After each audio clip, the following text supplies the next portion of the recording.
अस्सलाम वालेकुम and welcome to another video on my YouTube channel. मैं हूं राजा सरोर सहेब। इस वीडियो के अंदर मैं आपके साथ इमरान खान की तरफ से आज वजीराबाद के अंदर जब लॉन्ग मार्च को रिज्यूम किया गया तो किन नुकात पर उनकी तरफ से बात की गई उसको हम डिस्कस करेंगे। साथ ही साथ अरशद शरीफ के कत्ल से मुतल्लिक हुकूमत की तरफ से कुछ नए और तहलका खेज इंकशाफात किए गए हैं। उनकी जो इन्वेस्टिगेटिव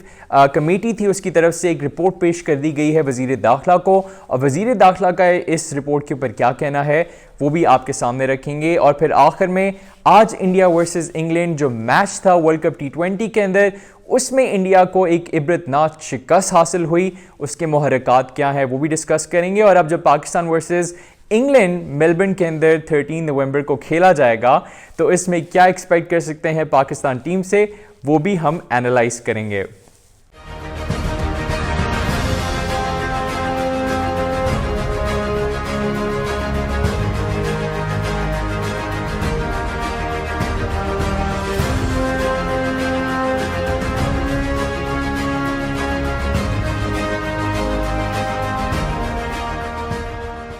सबसे पहले हम बात करेंगे इमरान खान की तरफ से। आज जब लॉन्ग मार्च को रिज्यूम किया गया वजीराबाद के अंदर तो उनके पहले खिताब के अंदर जिन नुकात पर बात की गई उनके बारे में स्पेशली उनकी तरफ से आज एक दफ़ा फिर से इस्टेब्लिशमेंट को आड़े हाथों लिया गया। उनकी तरफ से माजी के कुछ किस्से जो हैं वो अवाम के सामने रखे गए। उन्होंने बताया कि किस तरीके से उनको मुख्तलिफ चीज़ों पर प्रेशराइज़ किया गया इस्टेब्लिशमेंट की तरफ से, चाहे वो नैब के फ़ैसलों को लेकर और स्पेशली उनके अंदर जो केसेस चल रहे थे उनको लेकर बात हो, या उनकी जो पंजाब के अंदर कैबिनेट की तैनाती थी और स्पेशली जो वज़ीर आला पंजाब के मामले को लेकर उनकी तरफ से एक बड़ा इंकशाफ किया गया उस्मान बुज़दार पर जब क्रिटिसिज्म चल रहा था और स्पेशली नेशनल और इंटरनेशनल मीडिया पर उनको क्रिटिसाइज़ किया जा रहा था उनकी परफॉर्मेंस को लेकर। तो इस दौरान यकीनन इस्टेब्लिशमेंट के हल्के भी मुतहरक हो गए और उनकी तरफ से भी एक डिमांड उनके सामने रखी गई कि उस्मान बुज़दार को हटाकर अलीम खान को वज़ीर आला पंजाब बना दिया जाए, जिसके बारे में पहली दफ़ा इमरान खान जो है वो अवाम को आगाह कर रहे हैं। यकीनन ये बहुत बड़ा इंकशाफ है और उस दौरान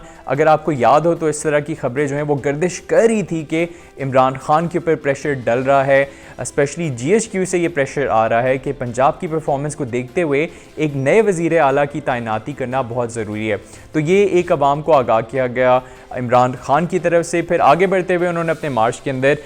इस मार्च को रिज्यूम करने को तो कहा, साथ ही साथ अपने जो कारकुनान हैं उनको बताया कि अब रेगुलरली ये मार्च जो है वो चलेगा आगे रावलपिंडी की तरफ। यहाँ पर एक चीज़ नोट करनी बहुत ज़रूरी है कि उन्होंने पहली दफ़ा ये ऑफिशियल कर दिया है कि अब मार्च जो है वो इस्लामाबाद के बजाय रावलपिंडी का रुख कर रहा है और फिर वहाँ पे वो पहुँचेंगे तो उसके बाद वो अगला जो लाएमल है वो देंगे, जिसके अंदर यकीनन उनकी कोशिश यही है कि वो किसी तरीके से इस्लामाबाद के अंदर एंटर हों और इस्लामाबाद का जो रेड जोन है वहाँ पर पहुँच कर अपने एहतजाज को जारी रखें। मैंने अपनी पिछली कुछ वीडियोज़ में ये प्रेडिक्ट किया है एविडेंस की बेस पर, स्पेशली उनके हालिया कुछ जो इंटरव्यूज़ रहे हैं असैसिनेशन अटैम्प्ट के बाद, और उन्होंने स्पेसिफिकली जो CNN के ऊपर बेकी एंडरसन को इंटरव्यू दिया उसके अंदर जो उनकी तरफ से एक चीज़ मेंशन कर दी गई जिसमें उन्होंने कहा कि उनके ज़ख़म हैं वो इस नौयत के हैं जिसकी वजह से शायद उनको 4 से 6 हफ्ते लग जाएं अपनी एक्टिविटीज़ को रिज्यूम करने में। तो यकीनन इससे एटलीस्ट मेरे दिमाग में यही चीज़ आती है कि इमरान खान जो है वो इस लॉन्ग मार्च को इतना स्ट्रेच आउट करेंगे कि शायद ये हफ्तों नहीं महीने तक की बात हो जाए और उसके बाद जो है उनका प्लान बने इस्लामाबाद का रुख करने की। तो ये कुछ अपडेट हैं लॉन्ग मार्च के मुतल्लिक, और यकीनन अब इमरान खान रोज़ इस तरह के जो बयानात है वो भी देंगे और इस दौरान जो आर्मी चीफ़ है उनकी तैनाती भी हो जाएगी। इससे मुतल्लिक आज कुछ बड़ी खबरें आई हैं। नवाज़ शरीफ जो हैं उनसे मुलाकात के लिए प्राइम मिनिस्टर शहबाज शरीफ लंदन पहुंच गए हैं। उन्होंने आज मुशावरत की और वज़ीर दिफ़ा ख्वाजा आसिफ की तरफ से ये चीज़ वेरीफाई की गई है कि वज़ीर आज़म शहबाज शरीफ की तरफ से नवाज़ शरीफ से मशवरा किया गया, अगले आर्मी चीफ़ की तैनाती को लेकर उनसे मुशावरत हुई। इसके अंदर उन्होंने जो नाम सामने आ रहे हैं उसके ऊपर डिस्कशन की और ऑब्वियसली कोई एक नाम जो है वो हुकूमत अब जो है उसके ऊपर मोहर लगा देगी और आने वाले दिनों के अंदर एक नए आर्मी चीफ़ जो हैं उनकी तैनाती हो जाएगी। जनरल कमर जावेद बाजवा की तरफ से जो एक्सटेंशन की फिर से रूमर्स चल रहे हैं उनको डीबंक कर दिया गया है। आज से जनरल कमर जावेद बाजवा की तरफ से जो फेयरवेल राउंड्स हैं वो शुरू हो गए हैं। उन्होंने आज मंगला और सियालकोट गैरिजन्स का दौरा किया और ISPR की ट्वीट के अंदर ये बताया गया कि उनकी तरफ से ये जो फेयरवेल राउंड्स हैं उनकी शुरुआत हो चुकी है। इसके ऊपर यकीनन अब आर्मी चीफ जो हैं जारी रखेंगे जब तक उनका टेन्योर कंप्लीट नहीं होता। और इससे ये भी सामने आ रहा है कि अगले कुछ दिनों के अंदर जो नेक्स्ट आर्मी चीफ है उनका नाम सामने आ जाएगा, एक फ़ाइनल जो नाम है वो सामने आ जाएगा। और तकरीबन 19 या 20 नवंबर को जो मौजूदा आर्मी चीफ हैं वो अपना टेन्योर कंप्लीट करने के बाद रिटायर हो जाएंगे। आगे बढ़ते हुए हम बात करेंगे अरशद शरीफ के कत्ल के मुतालिक। आज हुकूमत की तरफ से जब हमने देखा कि मुख्तलिफ जर्नलिस्ट, स्पेशली जो जियो के एक जर्नलिस्ट हैं मुर्तज़ा अली शाह और वॉइस ऑफ अमेरिका की एक जर्नलिस्ट है इरम, वो केन्या के अंदर बहुत सारी जो नई चीज़ें आवाम के सामने रख रहे हैं और स्पेशली जो पोस्टमार्टम को लेकर बहुत सारे इंकशाफात पिछले कुछ दिनों के अंदर हुए हैं, इसको लेकर हुकूमत की तरफ से भी आज एक क्लैरिफिकेशन आवाम के सामने रख दी गई है। राना सनाउल्लाह ने आज शाहज़ेब खानज़ादा को इंटरव्यू देते हुए बताया कि अरशद शरीफ का जो पोस्टमार्टम है उसमें इस चीज़ का तयन हुआ है कि उनको टॉर्चर किया गया और उनको टारगेट किया गया, उसके बाद उनको हलाक किया गया। और जो ये मिस्टेकन आइडेंटिटी का मौक़िफ़ है केनियन अथॉरिटीज़ की तरफ से जो इस वक्त लिया जा रहा है वो बिल्कुल गलत है और इसके अंदर कोई भी हकीकत जो है वो मौजूद नहीं है। और हुकूमत ने ये फ़ैसला किया है कि अपने तौर पे वो कोशिश करेंगे कि इस इन्वेस्टिगेशन का दायरा मज़ीद वसी किया जाए, इसको मज़ीद बढ़ाया जाए और कोशिश की जाए कि इसके अंदर जो